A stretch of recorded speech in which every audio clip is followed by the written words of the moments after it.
gue tahu lu kabur, tapi nggak bisa lu ninggalin gue bilang gitu kan. Gue pegang, dan pas udah gue pegang dia udah berontak-berontak, apa sih lu dia bilang gitu kan. Akhirnya gue bangun, gue cabut lagi nih dengan kondisi jalur setapak itu direndeng-rendengin, atau kita jalur larinya tuh beriringan. Dan ketika kita lari nggak sadar kita udah sampai di pintu Surya Kencana. Assalamualaikum warahmatullahi wabarakatuh. Balik lagi di channel Samsul Mister Horror. Dongeng horor gua kali ini nih cuy, karena berhubung di bulan puasa itu gua nggak ngeluarin cerita Upi dan kemarin baru satu, gua bakal ceritain lagi tentang si Upi nih cuy. Kalian pasti penasaran kan ceritanya seperti apa? Kalian wajib tonton video ini sampai habis, dan jangan lupa like, comment, subscribe, dan share video gua ke banyak orang. Dan buat kalian yang mau ikutan open trip, kalian bisa kunjungi di Instagram gue di bawah sini. Dan buat kalian yang mau lihat video vlog gue juga, kalian bisa lihat di bawah sini. Dan gak usah banyak basa-basi lagi, kita mulai ke segmen donor. Dongeng horor dimulai.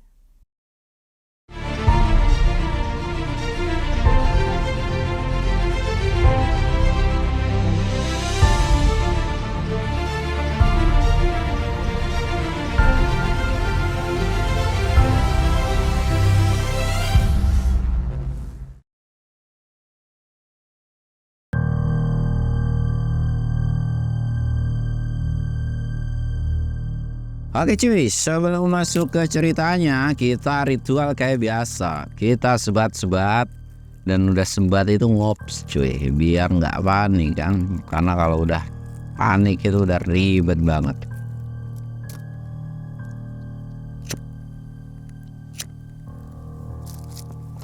Kita ngopi cuy.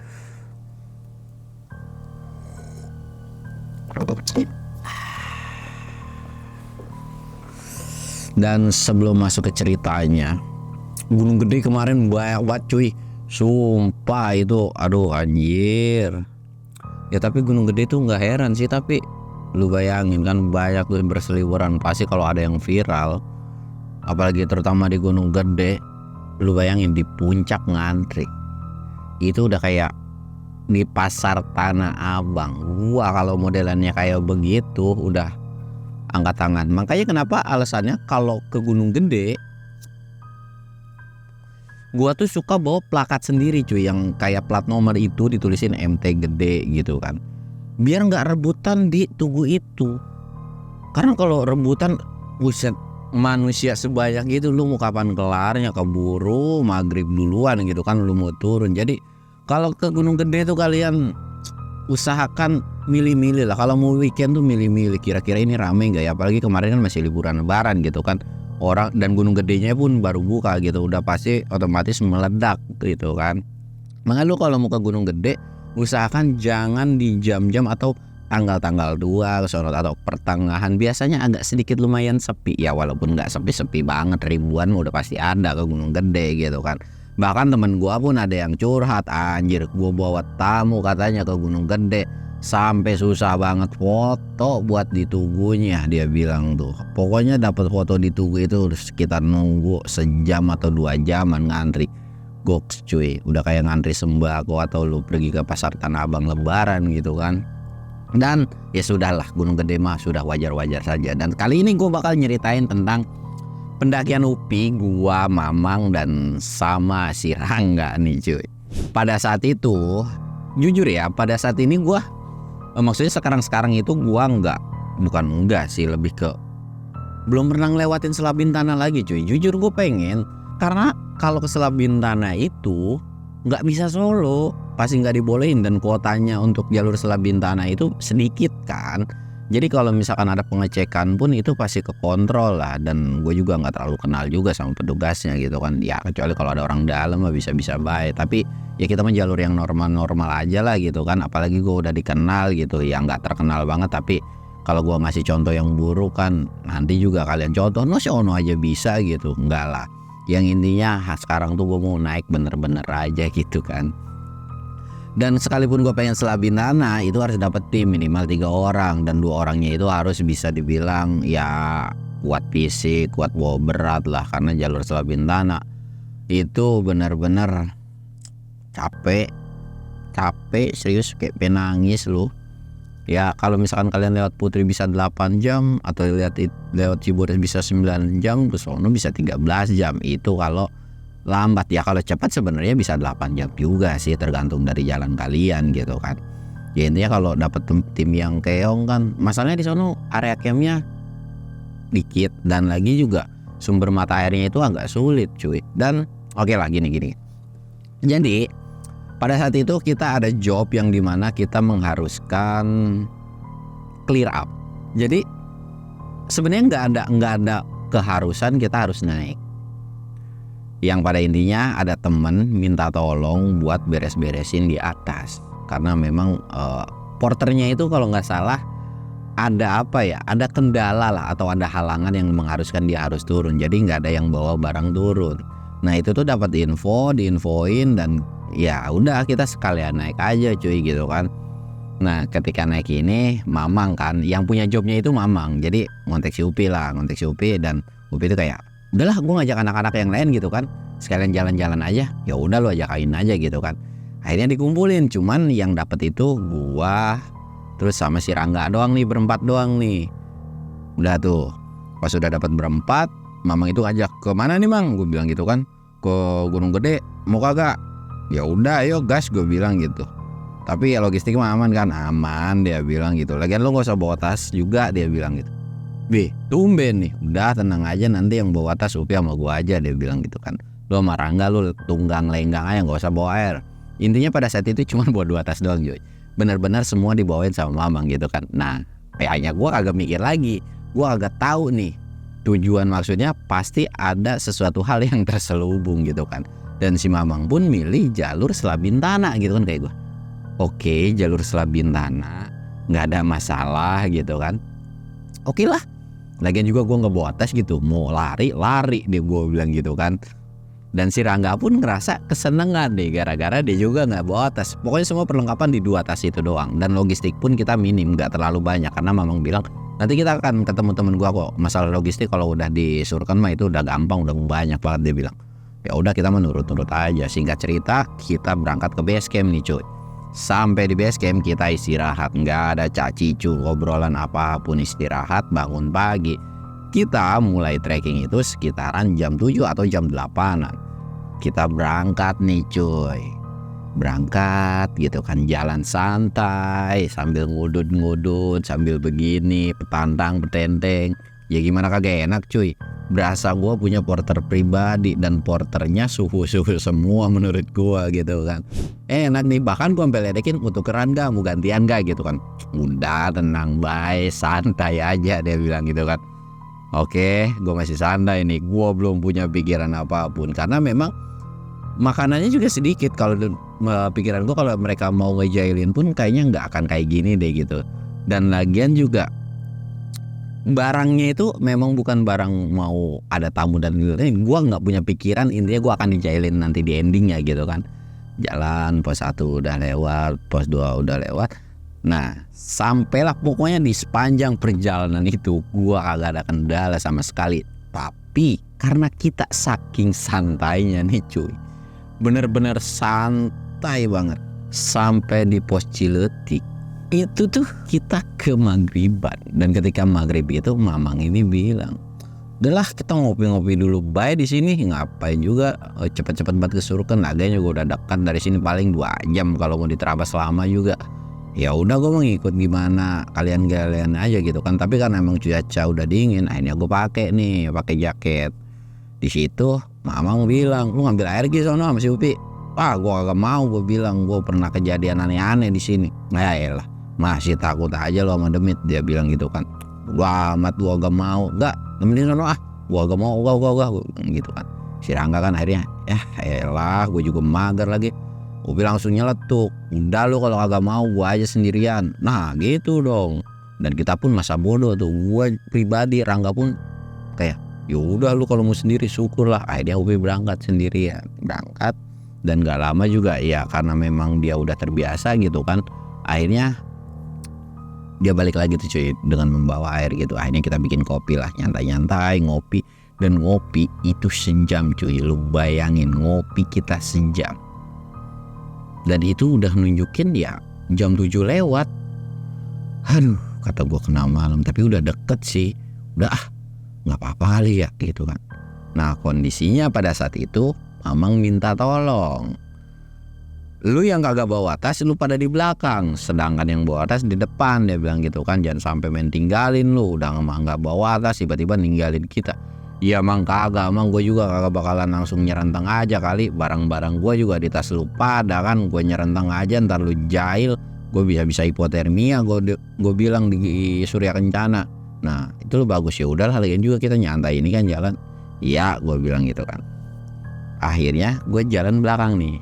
Mamang, Gupi, si Rangga, gue sweeper. Jalan kan dari Ciletik itu udah selesai ngopi. Rangga ini nyeletuk, enak banget ya. Apaan sih? Gue bilang gitu kan. Kita pendakian kali ini gak bawa tas nih, tunggang lenggang. Tapi kok gue ngerasa punya pikiran gak enak ya? Maksudnya gimana? Kayaknya ada maksud niat terselubung nih dengan dua manusia di depan. Mamang itu langsung nempalin kan, terselabang. Selesai ngomong kayak begitu, bret, ngibrit cuy, lari. Gua gak tahu itu alasannya apa. Mamang lari, si Upi lari, si Rangga lari, kesandung itu bocah. Nah sedangkan gua kan kagak mungkin ninggalin, gua takutnya dia kenapa-napa karena memang bener-bener kesandung gitu. Dan kita pun kayak ikut refleks lari. Nih aki-aki ngapain ngajak lari, ngajak balapan apa gitu. Sok kuat banget dalam hati gue. Mentang-mentang dia bawa tas yang enteng, bukan beban kayak logistik dan lain-lain gitu kan. Tapi ngajakin lari, ya gue tahu fisik dia kuat gitu kan. Tapi kalau gue tunggang lenggang, ya lu mau lari kencang apa juga di gunung, ayo gue layanin. Tapi gara-gara si Rangga ini gue harus nolongin dulu kan. Lu ngapain lu, gue bilang. Tiba-tiba kepleset. Kagak tahu anjir, tiba-tiba ada akar. Gue bangunin kan, lu nggak apa-apa kan, kagak kenapa-napa gitu kan. Udah bangun nih dia, iya gue nggak apa-apa, sambil ngibas-ngibasin tanah yang ada di dengkul celananya nih, dikibas-kibasin gitu. Cek. Ada yang teriak, hati-hati, di belakang ada yang ngintil.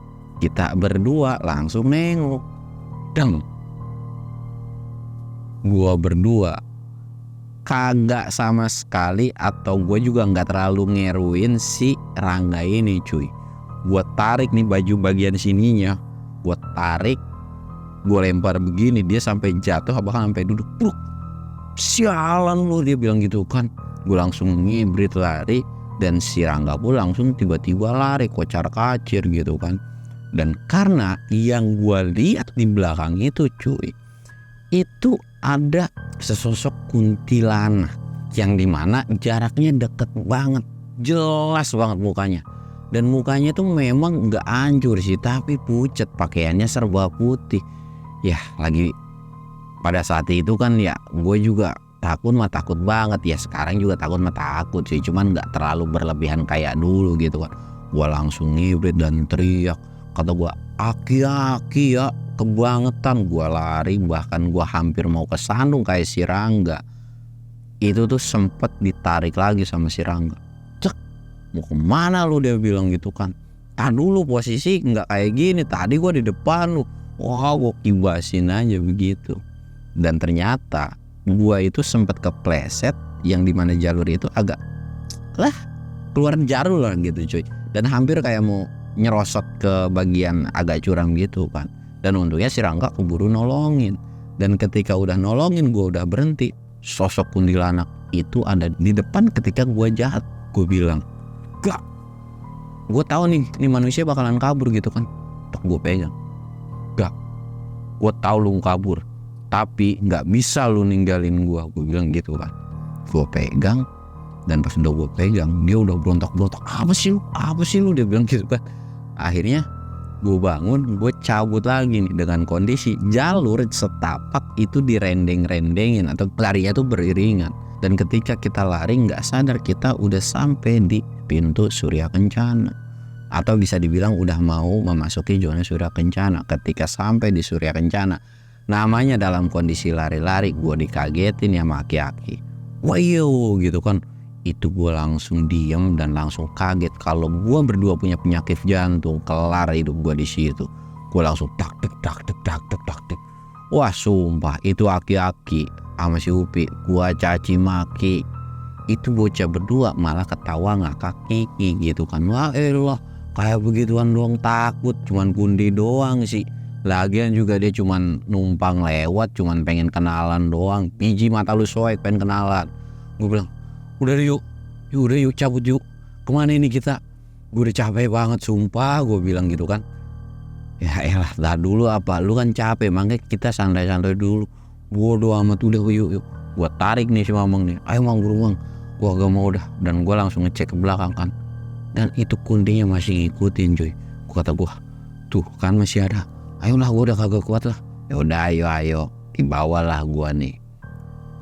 Jadi kondisi tendanya itu nggak jauh dari mata air, dan adanya kalau dari arah Selabin Tanah itu ya kita nggak harus nyebrang cuy. Memang kalau dari arah Kalian Putri itu adanya sebelah kiri, tenda yang jarang rame gitu kan. Nah di situ di atas gua-guanya lah kurang lebih di situ gitu kan.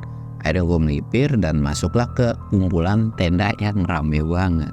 Ketika sampai di tenda rame banget, gua kira nggak ada sesuatu hal yang aneh. Yang ternyata itu tuh adalah rombongan open trip. Tapi dari sekian banyaknya orang, ada beberapa nggak kesurupan massal ya, tapi entah hipotermia entah apa gitu. Pokoknya intinya kayak kesurupan gitulah. Dan ketika Mamang gue datang itu disambut sama temennya gitu kan. Alhamdulillah lu datang juga, tolongin nih, ribet banget gue lagi banyak nangin kayak begini. Ngapa sih kata Mamang gitu, orang mau suguhin kopi kayak apa.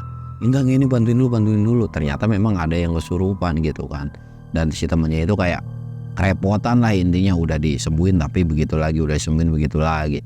Sama Mamang tuh kayak udah sih gua bantuin, dia bilang bantuin. Nah sedangkan gua Rangga Wima ya udah nyantai, dan ada beberapa panitia juga yang nyiapin kopi ke gua gitu kan.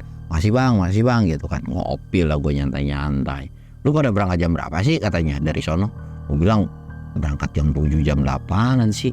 Mereka kaget, bisa-bisanya lu nyampe ke sini 12 jam lebih, dia bilang gitu kan, karena nyampe itu jam 8 lewat kan. Ya gimana ya, setiap berhenti kita sebungkus, gue bilang begitu. Nah itu aki-aki juga kagak jelas, ritmenya pelan. Ya kagak tahu dah, gue mau ngikut aja, gue bilang gitu kan.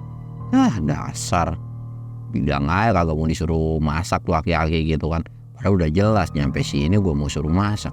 Emang lu nyuruh apaan sih bang, gue bilang gitu kan.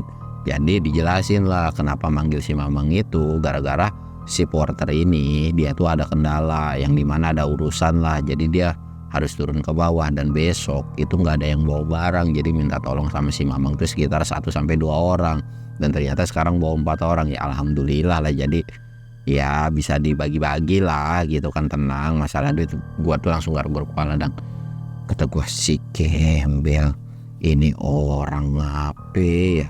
Nah lagi asik-asik ngobrol dan gua gedak nih sama aki-aki, ada cewek ngedeketin. Jadi kita tuh ngumpul berempat.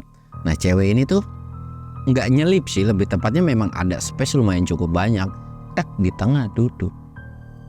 Gua kira nih cewek kagak bermasalah, gua diem dong. Dan pas gua lihat, dalam hati gua lah cakep juga gitu kan, bening juga lah, kagak apa-apa dah. Besok gue mau reterin ke bawah ini, turun doang kan, gue barengin aja sama peserta, lumayan bening gitu kan, enak bisa gue bercandain gitu, atau enggak ya kita modusin lah tipis-tipis gitu kan. Akhirnya gue diem aja nih, dan si cewek ini gak ngomong sama sekali, dan gue pun gak enak untuk negor karena itu bukan tamu gue ya, gue juga bingung gitu kan. Mendak-mendak ya itu ngedeketin ke si Rangga dulu nih cuy, geser. Gue langsung nengok ke si Rangga nengok ke gue, seolah kayak rezeki mah agak kemana. Dalam hatinya mungkin kayak gitu ya. Gue tuh udah bisa nebak karena dia tuh senyum-senyum ngeselin coy gitu. Iya dah gue tahu. Dan si cewek ini dengan refleks itu kan posisi duduk nih cuy begini, dan kondisi pun kita belum ganti baju ya, termasuk Mamang pun lagi nanganin orang kesurupan. Si Uwi pun lagi ngopi-ngopi dan dia pun kayak mondar mandir mungkin mau bantuin si Mamang. Cewek ini itu megang tangan si Rangga. Pas dipegang kok dingin. berpikiran karena memang di surken itu dingin, mungkin emang cuacanya kali. Tapi dalam hati Rangga, kok berani-beraninya dia pegang tangan gue gitu kan. Apa emang sebarbar itu ini cewek gitu kan. Punyalah pikiran jelek nih si Rangga itu. Ya udahlah bodo amat, Aji mumpung juga cakep. Kenapa kak, dingin kak ya? Bentar ya aku cariin sarung tangan. Rangga ini dia mau ngambil carrier si Mamang nih. Karena memang ada barang-barangnya di situ, mau ngambilin sarung tangan buat si cewek ini gitu kan. Ya sekalian PDKT. Dia pergi, tinggal ada gua dan yang panitia pun beberapa tuh kayak sibuk lah, intinya cuman nemenin ngobrol dan ya udah nggak apa-apa lah. Lagian juga bukan yang lihat penampakan atau gimana, kondisinya juga rame gitu kan. Si cewek ini ngedeketin gua ketika Rangga udah nggak ada. Lah, kok jadi ngedeketin gua? Wah, kagak bener nih cewek. Dalam hati gua tuh kayak gitu kan. Intinya kagak beres nih. Tapi gua diemin lagi nih cuy. Gua diemin. Si cewek ini ngelakuin hal yang sama. Megang ke tangan gua. Gua ini kan kondisi pakai jaket, sedangkan si Rangga itu masih oblongan cuy. Memang dia kuat dingin gitu kan. Dingin, dan dinginnya itu bener-bener kayak gua nggak pakai jaket, bener-bener plek kayak nembus gitu cuy. Gua bilang anjir, anyep banget ya. Ketika dia megang dan si Rangga pun balik lagi nih udah dapat sarung tangan, Rangga ini langsung kayak balik badan dan kayak gue sih mikirnya dia, wah anjir lu temen makan temen gitu kan. Tapi walaupun gue sadar sebenarnya Rangga juga nggak akan punya pikiran kayak gitu, dan gue ngerasa nggak enak dong sama dia. Gue coba mau nyamperin tapi ini cewek malah megang, dan megangnya tuh agak kenceng gitu kan. Kak dingin ya, saya ambilin sarung tangan ya. Gue alasan kayak begitu. Padahal kan udah mau diambil sama si Rangga gitu kan. Gue mau coba bangun, tapi nyengkramnya makin kenceng cuy. Bahkan gue agak susah dalam hati gue. Nah ini cewek ngapa dah tiba-tiba megangin gue? Apa butuh pelukan gitu kan? Kan kagak mungkin juga di gunung. Aduh, gue tengoklah ke dia. Gue tengok cuy. Badannya yang tadi nyengkram itu langsung kayak truk begini. Dan itu langsung kejang-kejang. Bukan kejang-kejang, tapi kayak berontak-berontak kayak orang kesurupan. Itu gue seketika langsung loncat kayak astagfirullahaladzim gitu kan. Refleks aja. Itu gue langsung, Mang tolongin gue Mang. Mang ini anak orang apa Mang? Ini anak orang apa Mang gitu kan. Si Rangga itu sampai ngekek ketawa. Makanya lu jangan main sikat-sikat baik, Aji mumpung lu, dia bilang gitu, malah ngeledekin gua dan si Upipin. Ya lu tanganin lah dia bilang gitu kan.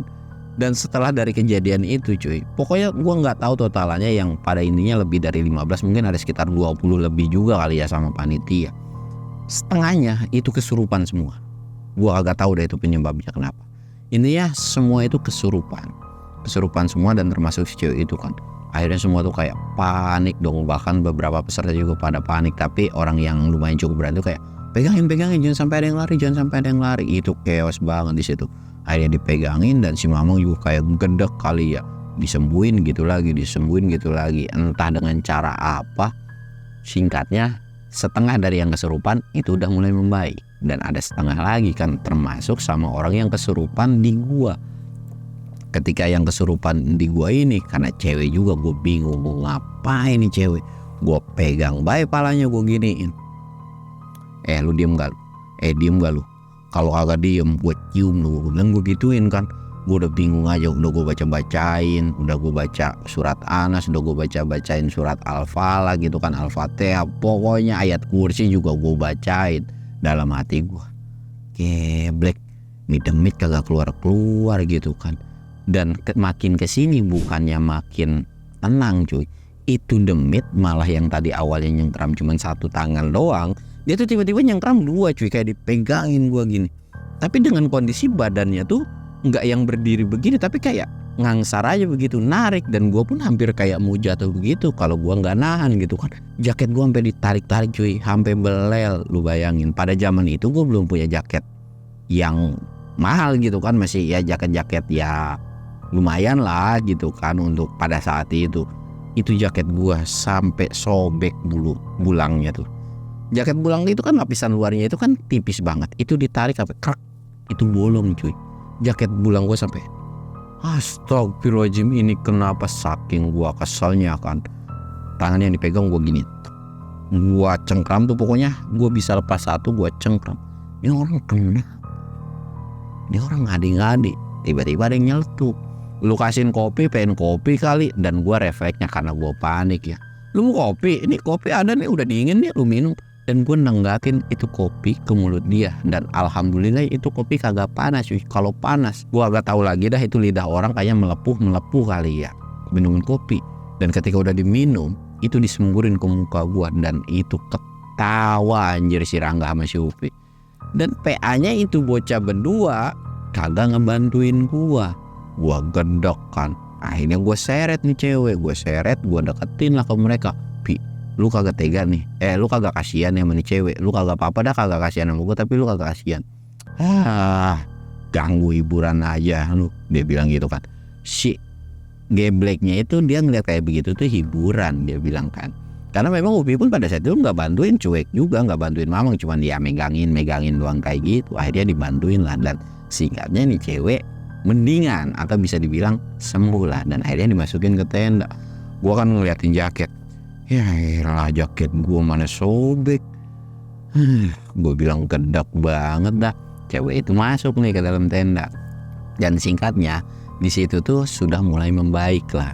Situasinya udah mulai tenang, udah ditenangin. Dan itu sekitaran jam 1 apa jam 2an gitu. Dan itu lumayan cukup lama kan. Gue bilang ada baik. Sedangkan gue berempat itu belum ngedirin tenda cuy. Benar-benar belum ngedirin tenda, karena memang tenda semua itu penuh, termasuk panitia aja bahkan ada yang 5 orang gitu kan. Sedangkan kita nggak mungkin ikut sama tenda peserta kan. Akhirnya gue malam-malam ngedirin tenda, lu bayangin. Dan ketika udah mau ngedirin tenda, Pasak pakai ketinggalan, kan udah bingung. Pasak juga yang lain udah komplit kan. Gue coba aja keliling ke tenda beberapa orang, tapi jangan ditiru ya, gue keliling, gue cabutin tuh dari salah satu tenda orang-orang tuh satu. Sluk, langsung gue masukin cek. Ya gara-gara kejadian itu cuy, mungkin karma kali ya. Gue tuh udah mau masuk aja nih, gue mau istirahat lah, bodo amat gue kagak ada urusan, nggak mau ngobrol. Sedangkan yang lain masih mau ngobrol, gue mau kencing Dan gue pun kencing itu nggak di semak-semak. Di situ tuh ada spot ilalang, tapi kayak segunduk doang gitu. Gue pipis di sini aja. Gue pipis kan. Gue lagi pipis, keluar tuh air pipis, itu ada yang ketawain di depan gue, dan kayak nggak asing sama suaranya. Dan pas ngeliat, Allah, itu gue pipis, gue langsung balik badan. Itu gue pipis sambil balik badan cuy. Jadi kayak bocah kecil gitu, pipis tuh ambil lari-lari. Dan itu disambit pakai pakai sendal gunung, lu bayangin. Itu kalau kena aset berharga gue mules sumpah. Karena sendal gunung lo tahu sendiri kerasnya kayak apa, dan itu gue dibentak. Lu kencing sembarangan bae lu. Udah tahu di sini ada cewek juga, lu kencing kayak bir, bodoh amat. Gue bilang, gue langsung sletingin, gue langsung masuk ke tenda. Itu gue pipis sudah bleberan kemana-mana. Cuman pas mau masuk tenda ditarik baju gue. Lu kagak bisa lu yang masuk, lu masuk ke dalam, lu wajib ganti baju. Gue agak mau tahu karena celana dan kaos lu itu pasti kena yang namanya air pipis gitu kan. Iya bacot banget gue bilang gitu kan. Singkat cerita nih, gue masuk. Dan ketika gue masuk ternyata itu masih ada beberapa orang yang masih ada kesurupan. Entahlah apa, gue kagak peduli banget tuh sama urusan itu. Bahkan si Rangga pun karena udah stres kali ya, takut kebawa-bawa, dia pun ikutan masuk dan istirahat. Dan gue udah gak peduli dengan kondisi di luar. Singkat cerita, pagi pun tiba nih. Ketika pagi ada beberapa orang yang samit, gue ikut bantuin masak kan. Gue ikut bantuin masak, tak. Dan ketika orang yang udah selesai samit turun, ketika turun kita beres-beres. Nah, titik permasalahannya adalah ternyata rata-rata orang yang kesurupan itu mereka semua metik bunga edelweiss. Dan jumlahnya bukan cuma setangkai cuy, tapi banyak. Bisa dibilang ya 3 jari gua kayak gini itu bisa dikepel begini. Ya itu banyak menurut gua kan. Itu langsung ditegur habis-habisan, bahkan sama Mamang juga. Lu mau naik gunung boleh, lu mau metik edelweiss pun silakan, tapi tolong jangan sama rombongan gua. Lu kalau mau metik edelweiss, lu jangan pakai jasa trip gua atau trip temen gua, lu pakai trip jasa yang lain. Karena kita naik gunung itu bukan mau minta metik. Gua tahu tujuan lu untuk sesuatu hal, kenang-kenangan atau apapun, tapi percaya deh sama gua, bunga ini ketika udah turun lu pasti bakal buang. Dari situ semua diem. Dan tahu kan akibat lu metik bunga edelweiss, lu semua, teman-teman lu semua ya, mungkin bahkan yang gak metik buat itu sampai kena akibatnya. Dan gua juga gak peduli dengan apa yang kalian lihat semalam, kata Mamang. Tapi intinya itu adalah hasil perbuatan kalian. Gue cuman mau mastiin satu, lu taruh lagi gak ini bunga Edelweiss, atau lu kalau turun bahkan ada yang kesurupan satu orang pun, gue pastiin gue gak bakalan nolongin lu. Ya mungkin lu bisa tolongin sama panitia yang lu udah sewa, tapi gue yakin panitia ini pun gak akan sanggup. Sekalipun bisa bawa lu turun, jangan salahin kalau kalian semua akan kenapa-kenapa setelah kalian turun dari gunung ini. Dan semua langsung diem dan akhirnya nurut, ngumpulin semua Edelweiss. Dan itu banyak banget cuy.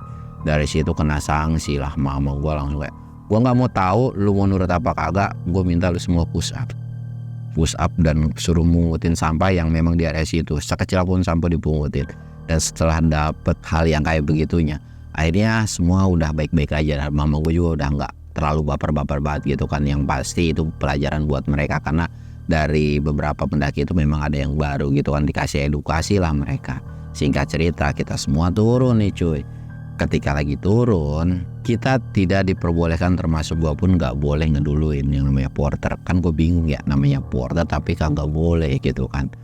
Ya udah dah. Nah, gue mau gak mau dong di belakang. Gua, Mamang, Upi, si Rangga, ada beberapa panitia lain. Gue di belakang aja sambil ngawal, karena takutnya nanti ada yang kesurupan ya. Syukur-syukur bisa emergency itu kayak bisa digendong gitu kan.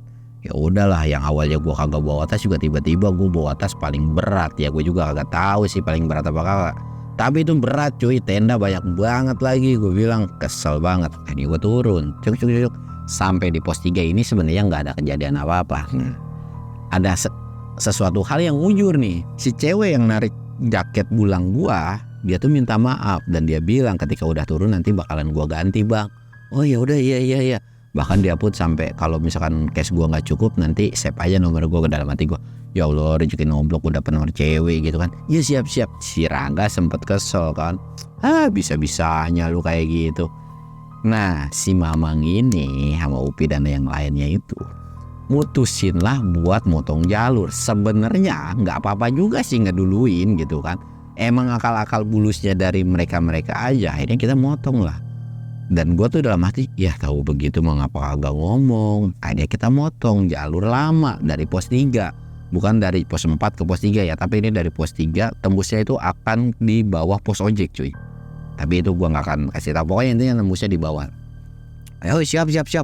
Gue jalan, pertama jalannya normal. Kok makin kesini ritmenya makin kenceng. Sedangkan jalur lama ini kalau udah ngelewatin pos 2, batasnya itu pos 2, itu tuh jalurnya curam cuy, begini turun dan ntar akan nanjak naik begini. Itu jalur lama tuh kayak gitu cuy. Dan gua dibawa lari sama itu aki-aki. Sedangkan walaupun gua tahu itu kondisinya siang dan mau menjelang sore kan, dan kondisinya pun ya berkabut gitu, gua takutnya ada kenapa-napa. Gua ikutan lari dong. Dan entah kenapa nih mata pada lari ke depan, sekelebatan itu kayak, kok ada putih-putih apa anjir itu. Gue sempet nengok gitu kayak selebat gitu. Enggak ada, gue lari terus. Dan itu sekelebatan ada. Sampai akhirnya yang depan juga istirahat gitu kan.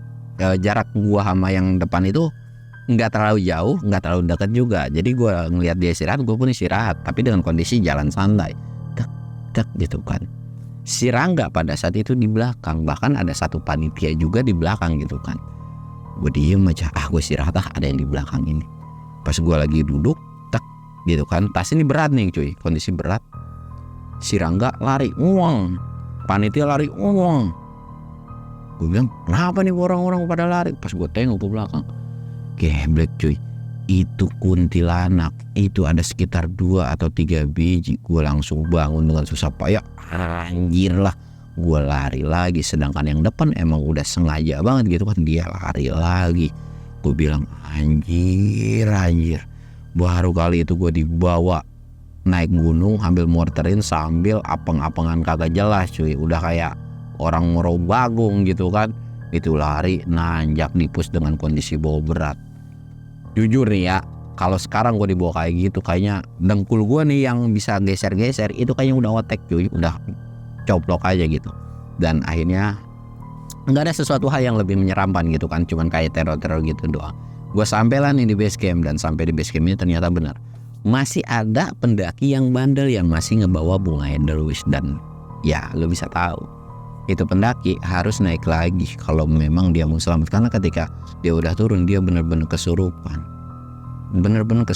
sih. Udah diomongin, lu kalau mau benar lo harus naik dan taruh lagi di sana. Sebenarnya dia nggak mau nurut, tapi ketika udah mau masuk mobil tuh dia kumat lagi, dan dia tuh selalu ngeliat sosok penampakan. Dan gua pun nggak mau terlalu peduliin ya, maksudnya nggak mau tahu juga gitu kan.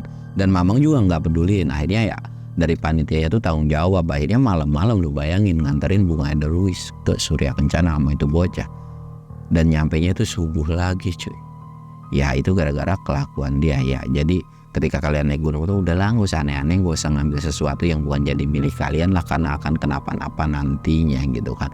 Dan setelah dari perjalanan itu pun gue lagi-lagi dikibulin sama nih aki-aki gitu kan. Dalam hati gue, emang ya dapat duit sih, dan jaket gue juga digantiin, bahkan gue juga dapat nomor telepon gitu, seneng-seneng aja. Cuman ya gimana ya, ceweknya juga nggak terlalu ngerespon banget gitu kan, kayak cuek ya, aku mah apa atuh gitu kan.